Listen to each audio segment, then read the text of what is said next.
Well, let's look at chapter 4 and the stories from the field that I can bring to the table about writing business messages.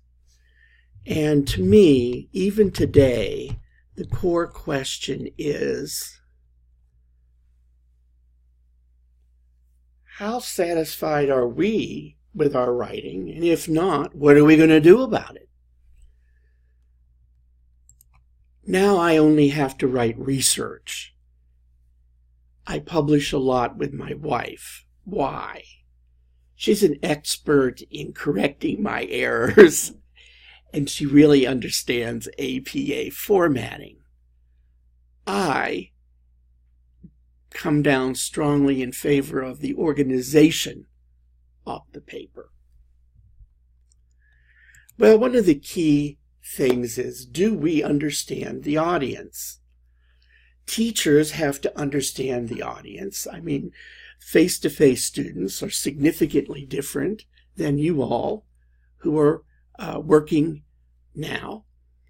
The book calls it the you attitude, but they're not referring to you or me. They're talking about the audience. Do we get it? And some of the things that we know we should avoid is bias. And one of the biases I kind of focus on is age. Here's a photo I took in China with a bunch of retired people. They get out and they do this kind of exercise.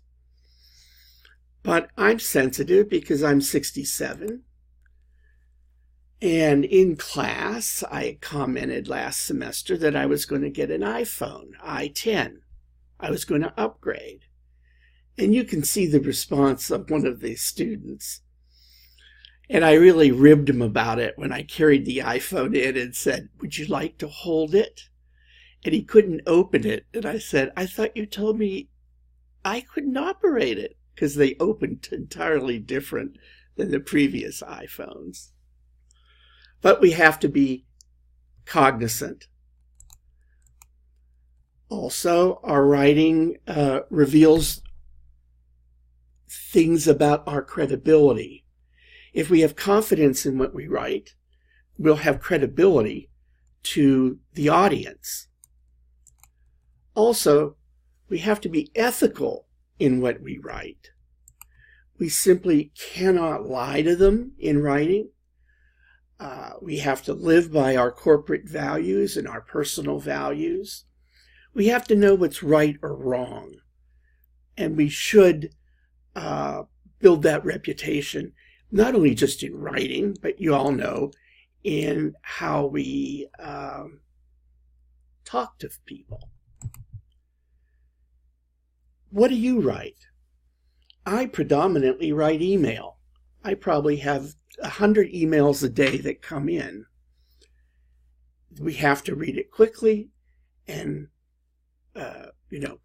get it out because it piles up. How about a report or a proposal?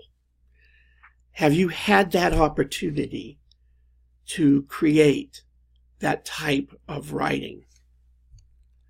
I think the bottom line is that if we're not satisfied, the way to do it is write. This particular chapter is loaded with specific examples, like do you use direct or indirect speech, do you use action verbs, etc. And it's quite a bit to ponder, but I hope it'll help.